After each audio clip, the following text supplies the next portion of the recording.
No Man's Land is my 8th record, and it's one that sort of doesn't quite fit neatly into my own chronology. Some of the songs I wrote quite a long time ago. I actually finished the entire record after Positive Songs for Negative People and was going to start working on it, and then the world went crazy in 2016, so I decided to respond to that directly with the album Be More Kind. But here we are, back to Plan A, back to No Man's Land. I didn't initially set out to write a record about women from the historical record. I just kind of had a few, maybe 3 or 4, and then initially it was going to be an EP possibly, but it felt like a really rich seam of writing. One of the things that's interesting is there's a different technique of writing, rather than just kind of channeling my emotions and my experiences into song in a slightly sort of ill-defined, unfiltered id kind of way, which is what I usually do and will do again.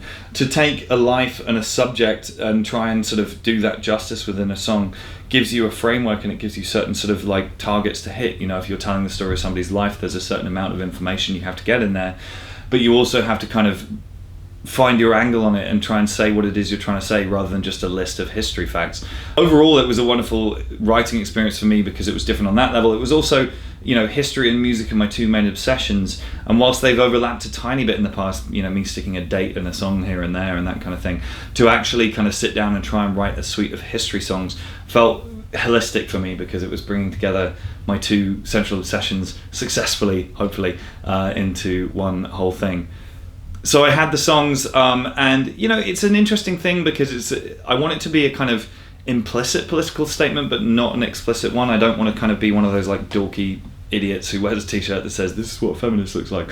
You know, these are stories that I think are worth sharing. I think it's obvious from the context that they're stories that we would have heard if the people that we're talking about were men, but I don't want to kind of like try and accrue credit to myself from somebody for having told these stories. I just want to share them and start some conversations and celebrate the lives of these people.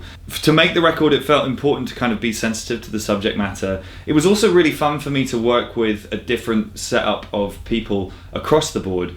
I love the Sleeping Souls. They played on every record I've made since Poetry the Deed, and indeed will play on more in the future. But for this one, I put together, it wasn't quite a band, but the lineup of session players I had on the record was all female players, which meant that I was playing with some people I've never met before. Some really, really interesting, talented players. Andrew Goldsworthy from Paloma Faith's band. We had Holly Madge from Locke.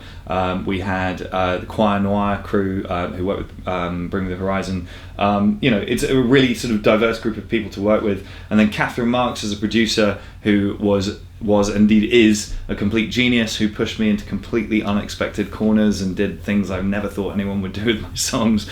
So yeah, it was the whole process of making it was really kind of exciting and liberating. It's a storytelling album for the most part, so Catherine would sit in the control room and shout at me like, tell me the story, I'm not letting you out there until you've told me the story in a way that I'm engaged with.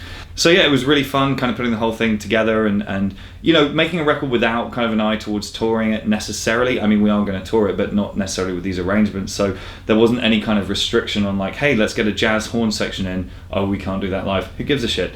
Let's get them in the studio. So I like to think it's kind of stylistically diverse, which has been really fun. Yeah, and most of all, I think the most important thing for me is that I feel that as a writer, it's a risk, it's a deep dive, it's an unexpected move, hopefully. I like to think it sort of demonstrates some breadth and depth to me as a writer in a way that I'm quite proud of, you know, and it's a self-contained project which I really like. I'm really, really proud of it. The title took forever to get right because it needed to hit the right notes, but we took it from one of the lyrics to the songs in the end, and yeah, I'm excited for everyone to hear it. I've been working on it for a very long time. No Man's Land.